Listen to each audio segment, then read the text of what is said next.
Salut la team, écoutez, je voulais vous mettre derrière l'arrière d'un Forti Wi-Fi 30E avec donc un port console, un port WAN, pardon, et 4 ports LAN. C'était pour vous dire que les ports LAN sont uniblocs, d'accord? C'est-à-dire que quand vous vous connectez au Forti, quand on le fera, vous verrez que vous pouvez brancher sur n'importe quel port du LAN, que ce soit le port 1, 2, 3, 4. En fait, en gros, c'est comme une box internet à la maison.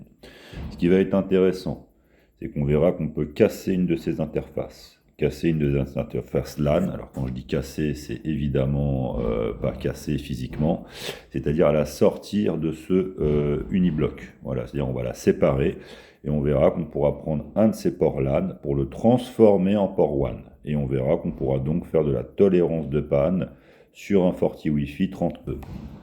Là, on est sur un 60F. Alors, il y a un petit peu plus de choses. On a toujours le cap console. Là, on a bien le WAN 2, le WAN 1 pour la tolérance de panne.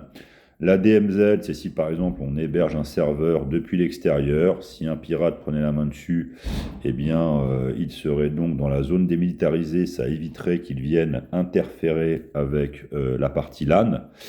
Et donc, concernant l'agrégation des ports A et B, c'est pour faire un cluster de Forti, par exemple la redondance de panne.